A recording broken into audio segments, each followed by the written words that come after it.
IQ plus academy current affairs session में आप सभी का स्वागत है। दोस्तों, इस वीडियो में हम लोग 24 अगस्त के सभी महत्वपूर्ण करंट अफेयर्स को डिस्कस करेंगे। ये हमारे आने वाले सभी एग्ज़ाम्स के लिए काफ़ी महत्वपूर्ण होंगे। तो चलिए हम स्टार्ट करते हैं। सबसे पहले हम देखेंगे कि हमने लास्ट क्लास में क्या पढ़ा था। पहला प्रश्न है, अक्षय ऊर्जा दिवस किस तिथि को मनाया जाता है? यह 20 अगस्त को मनाया जाता है। उत्तर प्रदेश सरकार ने अपनी सौर ऊर्जा नीति 2022 का मसौदा जारी किया है। DCGI वेणुगोपाल सोमानी का कार्यकाल 2 महीने के लिए बढ़ा दिया गया है। यहाँ पे किस विद्युत company Asia's best employer award 2022 से सम्मानित किया गया है? तो ये विद्युत कंपनी NTPC है। अंडर 20 वुमेन रेसलिंग चैंपियनशिप 2022 में स्वर्ण पदक पहली बार जीता गया है अंतिम पंघाल के द्वारा। महिला विजेता रही हैं ये। कौन सा देश मुफ्त पीरियड प्रोडक्ट्स दे रहा है? स्कॉटलैंड। महाराष्ट्र में दही हांडी खेल को एक साहसिक खेल का दर्जा दिया गया है। दिग्गज खिलाड़ी समर बनर्जी, जिनका 92 ईयर्स की एज में निधन हो गया, वो फुटबॉल से संबंधित थे। किस बैंक ने उत्तरी केरल के क्षेत्र में कोझिकोड में अपना पहली महिला शाखा को खोला है? ये HDFC बैंक ने किया है। चलिए हम कल का क्वेश्चन ऑफ द डे देख लेते हैं। प्रश्न था, किस इन्वेस्ट ने हाल ही में भारत का पहला गोल्ड और सिल्वर फंड पेश किया है? तो इसको सबसे पहले किया गया है एडलवाइस म्यूचुअल फंड के द्वारा इसे स्टार्ट किया गया है। इसे 24 अगस्त से प्रारंभ किया जाएगा और यह प्रथम स्कीम लॉन्च करेगी अपना, जो कि सिंगल फंड के जरिए सोना और चांदी में निवेश करने का पेशकश करेगी, ऑफर देगी। चलिए अब हम देखते हैं आज के प्रश्नों को। आज का पहला प्रश्न है, ब्रिटेन के डैश और भारत सरकार ने 7 कलाकृतियों को वापस लेने के लिए एक समझौते पर हस्ताक्षर किया है। यहाँ के ग्लासगो म्यूज़ियम और भारत सरकार के बीच में एक समझौता हुआ है, जिसके माध्यम से इस संग्रहालय में अपने भारत सरकार की यानी भारत देश की जो कलाकृतियाँ हैं उसे वापस लाने पे एक समझौते ज्ञापन पे हस्ताक्षर हुआ है। 18 महीने से इस पे बातचीत चल रही थी और इसके बाद लास्टली जो UK संग्रहालय है यानी ग्लासगो संग्रहालय है, उसने यह बात मान ली है और इस समझौते पे हस्ताक्षर किया है। जितनी भी ये 7 कलाकृतियाँ हैं ना, वो 14वीं शताब्दी से संबंधित है। इसमें इंडो फारसी तलवार है, 10वीं सदी का भारत का 3 नक्काशीदार पत्थर वाला खंबा है। इसके अलावा पत्तेदार डिज़ाइन वाला जड़ा हुआ संगमरमर का खंबा है। सूर्य और हिंदू देवी उमा या दुर्गा की 10वीं सदी की काला क्लोराइट स्टील इसमें शामिल है। तो ये काफ़ी कीमती स्टैचूज़ हैं, तो इसे वापस लाने के लिए ये समझौता हुआ है। इस तरह के कुछ हैं, आप देख सकते हैं फ़ोटोज़ में। चलिए हम देखते हैं आगे। इसमें जो ज़्यादातर है ना, वो 19वीं शताब्दी से रिलेटेड है और उत्तर भारत के मंदिरों से और धार्मिक स्थलों से इन्हें चुरा लिया गया है। चुराने के बाद इसे ब्रिटेन में ले जाके बेच दिया गया है। उसमें से एक को मालिक से चोरी के बाद ख़रीदा गया था। चलिए ये समझिए। उसके बाद चोरी की गई जो भी कलाकृतियाँ हैं वो मेन रूप से कानपुर, कोलकाता, ग्वालियर, बिहार, हैदराबाद, इन सभी जगहों से चुराई गई है। तो आइए हम इससे रिलेटेड कुछ करंट अफेयर्स को देख लेते हैं। अगर हम ग्लासगो से देखें तो अभी हाल ही में ग्लासगो COP26 का आयोजन हुआ था, तो ये आप याद रखेंगे। इसके अलावा स्कॉटलैंड, जो कि अभी हाल ही में फ्री पीरियड्स प्रोडक्ट देने वाला पहला देश बन गया है। इसके अलावा हम देखें तो लंदन UK, इसने अभी हाल ही में दादा भाई नौरोजी, जो कि ब्रिटेन के फर्स्ट भारतीय सांसद थे, उनके जो मकान है यहाँ पे, जो लंदन में उनका मकान है, उसको ब्लू फ्लैग से सम्मानित किया है। तो ये आप याद रखेंगे। स्वतंत्रता दिवस के अवसर पर ये किया गया था। इसके अलावा बोरिस जॉनसन ने इस्तीफ़ा दे दिया है, ये तो हम सभी को पता है। साथ ही इंग्लैंड में ना मंकी पॉक्स का सबसे पहला मामला यहीं पे देखा गया था। चलिए गाइज़, अब यहाँ पे बात हो रही है UK, इंग्लैंड, तो हम समझते हैं चलिए इसके बारे में कि ये आखिर में है क्या, ये कंट्रीज़ है क्या। तो आइए हम देखते हैं। सबसे पहले तो हम देखेंगे, यहाँ पे आते हैं, इंग्लैंड पे आते हैं। गाइज़, जो इंग्लैंड है ना, ये इंग्लैंड एक सेपरेट कंट्री है, लेकिन जब हम इसमें वेल्स और साथ ही में स्कॉटलैंड, इन दोनों को मिलाते हैं, इंग्लैंड, स्कॉटलैंड और वेल्स, तो ये तीनों मिलकर ना ग्रेट ब्रिटेन बनता है और ये 3 देशों को कंसिस्ट करता है। कौन कौन सा देश? अभी हमने बात की वेल्स, इंग्लैंड और स्कॉटलैंड। अब हम यहाँ पे देखते हैं ये वाला जो एरिया है ना, इस वाले एरिया में, तो ये जो ऊपर वाला एरिया है इसको हम लोग कहते हैं नॉर्दर्न आइलैंड, और इस नॉर्दर्न आइलैंड के नीचे वाले पार्ट को रिपब्लिक ऑफ आइलैंड कहा जाता है।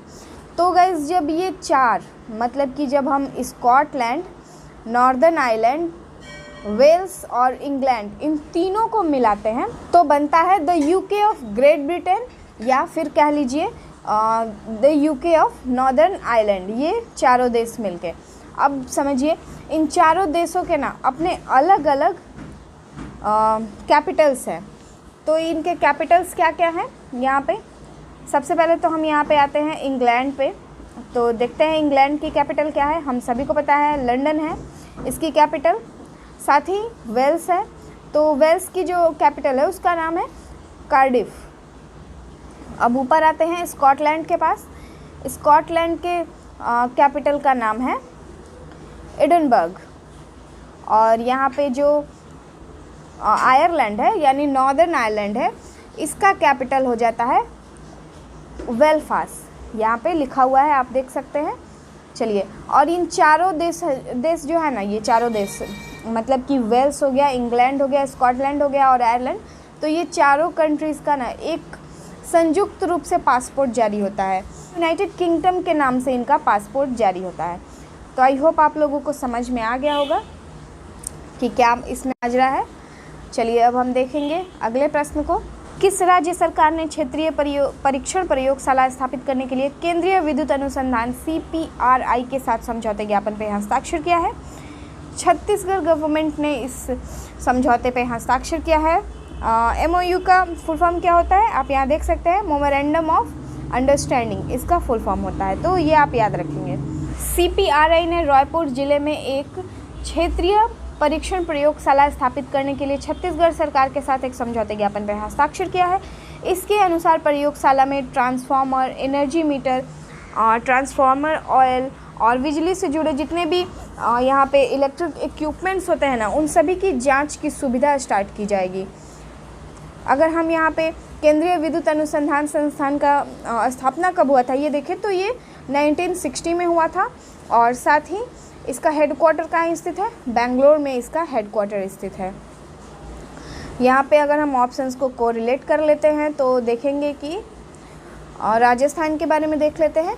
यह एक पहला ऐसा स्टेट है जिसने कि जीनोम सीक्वेंसिंग को डेवलप किया है। जीनोम सीक्वेंसिंग को डेवलप करने वाला पहला स्टेट राजस्थान बन गया है। साथ ही अब हम यहाँ पे देखते हैं झारखंड के बारे में। तो झारखंड का एक ज़िला है जामताड़ा। आई थिंक ये नाम सभी को पता होगा क्योंकि यहाँ से रिलेटेड एक स्कैम है, जो ऑनलाइन ट्रांजैक्शन वाला स्कैम था, तो जामताड़ा से ही रिलेटेड था। तो इससे आप आसानी से याद रख सकते हैं कि झारखंड का जो जामताड़ा ज़िला है ना, वहाँ पे हर गांव में लाइब्रेरी खोली गई है, तो ये पॉइंट आप याद रखेंगे। अब नेक्स्ट आता है बिहार। तो याद रख सकते हैं अभी हाल ही में कुछ टाइम पहले यहाँ का रक्सौल जो है, रक्सौल में FSSAI ने नेशनल फूड लेबोरेटरी का इनॉग्रेशन किया है।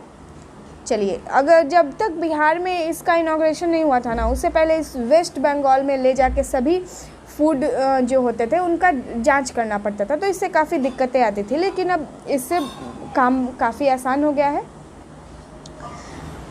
छत्तीसगढ़ के बारे में अगर कुछ और पॉइंट्स देख लें तो इसने टॉप किया है कोल प्रोडक्शन में। कोल प्रोडक्शन में ना इसने टॉप किया है। तो ये याद रखेंगे क्योंकि हमेशा एग्ज़ाम में ये पूछा जाता है कि जो मिनरल्स से रिलेटेड प्रश्न होते हैं उसमें पूछ लिया जाता है, एक या दो प्रश्न तो पूछे ही जाते हैं, तो ये आप याद रखेंगे। अभी मैंने कुछ टाइम पहले बताया था कि उड़ीसा भी जो है लॉ आयस कोको प्रोडक्शन में सबसे आगे है, और ये जो प्रश्न था ना उड़ीसा वाला, उसको NTPC का जो मेंस वाला एग्ज़ाम हुआ था उसमें भी पूछा गया था, तो ऐसे आप याद रखेंगे। चलिए अब हम आते हैं अगले प्रश्न पे। हाल ही में किसकी अध्यक्षता में यमुना पर आज़ादी का अमृत महोत्सव आयोजित किया गया? तो गाइज इसे अभी हाल ही में गजेंद्र सिंह शेखावत ने स्टार्ट किया है। चलिए हम देखें अगर इसके बारे में, तो गजेंद्र सिंह शेखावत जी केंद्रीय जल मंत्री हैं और इन्होंने राष्ट्रीय स्वच्छ गंगा मिशन के द्वारा यमुना पर आज़ादी का अमृत महोत्सव कार्यक्रम की अध्यक्षता की है और 75 साल पूरे होने पर इसका उद्घाटन किया गया। और जो भी यहाँ के संस्कृति, उपलब्धि, गौरवशाली इतिहास है उसको सभी लोगों तक पहुँचाने के लिए, उसके महत्व को बताने के लिए इसको शुरू किया गया था। अब हम आते हैं कुछ और पॉइंट्स को देख लेते हैं। तो इस मौके पे बीएसएफ के सदस्यों ने जो गजेंद्र सिंह शेखावत है उनको गार्ड ऑफ ऑनर से भी सम्मानित किया। तो ये भी पॉइंट आप याद रखेंगे। चलिए अब हम यहाँ पे आते हैं। अगर हम देख लें ऑप्शंस को कोरिलेट कर लें तो यहाँ पे नरेंद्र मोदी जी ने अभी क्या हाल ही में इनॉग्रेट किया है। हाँ, तो हम कोरिलेट कर सकते हैं कि अभी जो नया वाला संसद भवन बन रहा है ना, संसद भवन के छत पे 6.5 मीटर का एक अशोक स्तंभ का उद्घाटन इन्हीं के द्वारा किया गया है।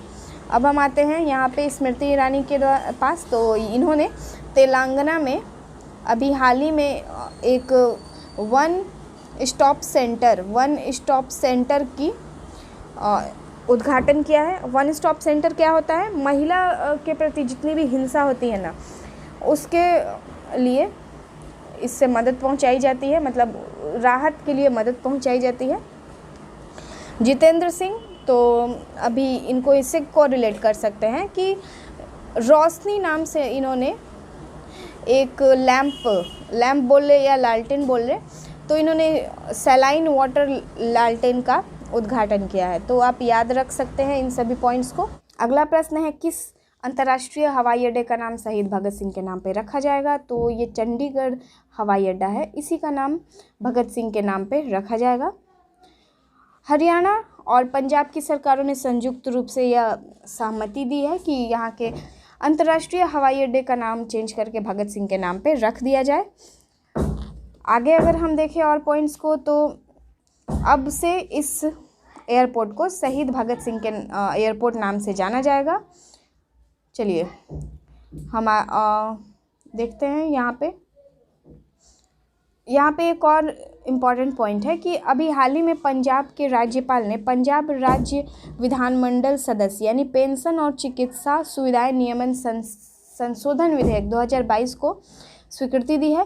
इसमें मुख्यमंत्री के साथ पूर्व विधायकों के लिए कई पेंशन को सीमित कर दिया गया है और 5 साल में लगभग 100 करोड़ की बचत इससे की जाएगी। यानी कि अभी जो हाल ही में लाया गया था ना 1 MLA 1 पेंशन स्कीम, तो यही वाले के बारे में यहाँ पे बताया जा रहा है। अगर हम कुछ और पॉइंट्स को देख ले तो हरियाणा के बारे में देख लेते हैं। यहाँ पे सबसे पहले 1 ब्लॉक 1 प्रोडक्ट नाम से एक स्कीम चलाई गई थी हरियाणा के द्वारा। इसके अलावा कुसुम योजना के तहत सोलर पंप इंस्टॉलेशन में हरियाणा ने टॉप किया है। साथ ही अगर पंजाब के बारे में देखें तो मेक इन इंडिया नंबर 1 नाम से एक स्कीम भी चलाई जा रही है। चलिए अब हम आगे बढ़ते हैं अगले प्रश्न की तरफ। चौथी भारत फिलीपींस सामरिक वार्ता कहाँ पे आयोजित की गई है? तो गाइज जो इसे आयोजित की गई है अभी हाल ही में मनीला में किया गया है। आगे कुछ पॉइंट्स को देख लेते हैं। ये जो वार्ता है ये चौथी होगी। साथ ही दोनों देशों ने रक्षा और सुरक्षा के सहयोग पर चर्चा करेंगे इसमें, और association of south east Asian Nations यानी आसियान से संबंधित मामलों पर इसमें विचारों का आदान प्रदान किया जाएगा। फरवरी 2022 में विदेश मंत्री एस जयशंकर ने द्विपक्षीय संबंधों को मजबूत करने के उद्देश्य से फिलीपींस का दौरा किया था। तो कई बार पूछा जाता है करंट अफेयर्स में कि फरवरी 2022 में विदेश मंत्री एस जयशंकर ने किस देश की यात्रा की। तो आप ये पॉइंट याद रखेंगे कि इन्होंने फिलीपींस का दौरा किया था। अगर हम यहाँ पे देख लें कुछ और पॉइंट्स देख लेते हैं।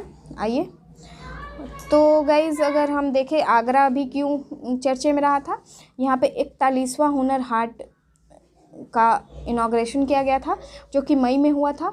40वां कहाँ किया गया था? मुंबई में किया गया था। साथ ही अगर न्यू दिल्ली का देखें तो न्यू दिल्ली में SCORATS सम्मेलन हुआ था, तो याद रखेंगे न्यू दिल्ली में।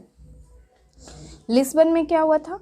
लिस्बन में अभी हाल ही में यूनाइटेड नेशन का महासागर सम्मेलन यानी ओशन कॉन्फ्रेंस को आयोजित किया गया था लिस्बन में। लिस्बन पोर्चुगीज़ की राजधानी है। चलिए अगला प्रश्न देख लेते हैं। गिरफ्तार नशीले पदार्थों के अपराधियों का भारत कि पहले पोर्टल का नाम क्या है जिसे हाल ही में चालू किया गया है, तो इसे निदान नाम से स्टार्ट किया गया है। केंद्रीय राज्य अभियोजन एजेंसियों के द्वारा उपयोग के लिए गिरफ्तार किए गए जो भी मादक पदार्थ है उसमें अपराधियों का अपनी तरह का पहला डेटाबेस चालू किया गया है। इस नाम से नारकोटिक्स कंट्रोल ब्यूरो यानी एनसीबी के द्वारा पोर्टल निदान या गिरफ्तार नार्को अपराधियों पर राष्ट्रीय एकीकृत डेटाबेस स्टार्ट किया गया है। यहाँ पे निदान का फुल फॉर्म बताया गया है। निदान का फुल फॉर्म क्या है? National Integrated Database on Arrested Narco Criminals has been developed by Narcotics Control Bureau. आइए ऑप्शंस को देख लेते हैं यहाँ पे। तो गाइस जो जन समर्थन पोर्टल है ना, इसने सेंट्रल गवर्नमेंट के द्वारा स्टार्ट किया गया था। साथ ही संभव पोर्टल को यूपी गवर्नमेंट के द्वारा स्टार्ट किया गया है। जनता की शिकायतों से निपटारा करने जल्दी निपटान करने के लिए स्टार्ट किया गया है। वहीं अगर हम यहाँ पे ई डार के बारे में देख ले तो इसे स्टार्ट किया गया है Ministry of Roads Transport and Highways के द्वारा। तो ये क्या है? यह एक तरह का ई डिटेल्स ऑफ एक्सीडेंट्स है, तो ये आप अच्छे से याद रखेंगे। चलिए आगे देख लेते हैं। 65वें राष्ट्रमंडल संसदीय सम्मेलन की मेजबानी कौन सा देश कर रहा है? तो इसको कनाडा के द्वारा किया जा रहा है गाइस। इसमें लोकसभा के अध्यक्ष ओम बिरला के द्वारा भारत का नेतृत्व किया जाएगा और कनाडा के हैलीफैक्स में 65वें राष्ट्रमंडल संसदीय सम्मेलन में यह भाग लेंगे। याद रखेंगे ये कौन सा होगा? 65वें सम्मेलन होगा। 20 अगस्त से 26 अगस्त 2022 तक आयोजित किया जाएगा। साथ ही सम्मेलन में 23 पीठासीन अधिकारी और राज्य विधानमंडलों के 16 सचिव भी इसमें शामिल होंगे। देखेंगे अब हम अपने नेक्स्ट प्रश्न को। सरकार ने विभिन्न पुरस्कारों के नामांकन, भागीदारी और चयन प्रक्रिया में पारदर्शिता लाने के लिए किस पोर्टल की शुरुआत की है? तो अभी हाल ही में राष्ट्रीय पुरस्कार पोर्टल नाम से एक पोर्टल की शुरुआत की गई है, जिसमें यहाँ पे पुरस्कारों का नामांकन किया जाएगा, इसमें पार्टिसिपेशन किया जाएगा और इनका जो भी सिलेक्शन का प्रक्रिया है उसमें पारदर्शिता लाने के लिए इस पोर्टल की शुरुआत की गई है। आगे देखते हैं। यहाँ पे गाइस जो भी ऑप्शंस है उसको हम देख लेते हैं, क्यों चर्चा में रहा था। ई अमृत पोर्टल COP 26 जो कि ग्लासगो में आयोजित किया गया था। तो गाइस जो ये आयोजित किया गया था ना, उसी टाइम में ई अमृत पोर्टल को स्टार्ट किया गया था। साथ ही अगर हम सेक्रेट पोर्टल को देखें तो इसको स्टार्ट किया गया है सामाजिक न्याय और अधिकारिता मंत्रालय के द्वारा सीनियर सिटीजन्स के लिए। PM दक्ष पोर्टल को भी सामाजिक न्याय और अधिकारिता मंत्रालय ने ही स्टार्ट किया है और ये किस लिए किया गया है? यूथ के स्किल डेवलपमेंट की जानकारी देने के लिए इसको स्टार्ट किया गया था। आइए अगले प्रश्न को देखते हैं। बिल गेट्स फाउंडेशन ने अपने किस बोर्ड ऑफ ट्रस्टीज में नियुक्त करने की घोषणा की है? तो किसे किया है? आशीष धवन को नियुक्त करने के लिए घोषणा की गई है। हम यहाँ पे देख सकते हैं कि bill and Melinda Gates foundation ने कन्वर्जेंस फाउंडेशन के फाउंडर्स और जो CEO है उसमें भारतीय परोपकारी आशीष धवन को अपने बोर्ड ऑफ ट्रस्टीज़ में नियुक्त करने की घोषणा दी है। गाइज अभी कुछ टाइम पहले ही जो वॉरेन बफेट है ना, वॉरेन बफेट, इन्होंने अभी हाल ही में गेट्स फाउंडेशन के ट्रस्टी से इस्तीफ़ा दिया था, तो इनको नियुक्त किया जा रहा है। करंट अफेयर्स के तौर पे आप याद रख सकते हैं। चलिए अब हम अगर देख लें गेट्स एंड फाउंडेशन के बारे में, तो गाइज जो ये गेट्स फाउंडेशन है ना, bill and Melinda Gates foundation के नाम से भी जाना जाता है, जिसे कब स्टार्ट किया गया था? इसका जो इस्टेब्लिशमेंट हुआ था वो 2000 में हुआ था। और अगर हम बात करें इसके हेडक्वार्टर की, तो ये वाशिंगटन के सिएटल में स्थित है। हेडक्वार्टर वाशिंगटन के सिएटल में स्थित है। चलिए अब ये बात आती है कि बिल एंड मेलिंडा गेट्स काम क्या करता है गाइस, तो हम याद रखेंगे कि यह एक पूरी तरह से नॉन प्रॉफिटेबल ऑर्गेनाइजेशन है जो कि दुनिया भर में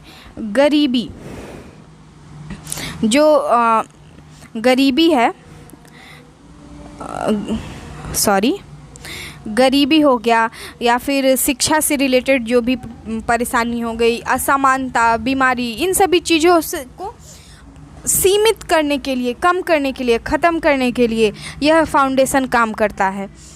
चलिए अब हम बिल गेट्स के बारे में एक दो करंट अफेयर्स के पॉइंट्स को देख लेंगे। हिलाल पाकिस्तान का अवार्ड इन्हें अभी हाल ही में दिया गया है, तो ये आप याद रख सकते हैं। साथ ही में पोषण ज्ञान नाम से एक इनिशिएटिव की स्टार्ट की गई थी नीति आयोग के द्वारा, और वो भी bill and Melinda Gates foundation के हेल्प से ही किया गया था। आई होप आपको चीज़ें समझ में आ रही होंगी। अगर आ रही हैं तो प्लीज़ करके हमें कमेंट बॉक्स में ज़रूर बताएं। अगर आपको अच्छा लग रहा है हमारा करंट अफेयर्स तो चलिए आज का हमारा लास्ट प्रश्न है, भारतीय रेलवे की सबसे लंबी मालगाड़ी को भारतीय रेलवे ने क्या नाम दिया है? तो इसका नाम दिया गया है सुपर बासुकी।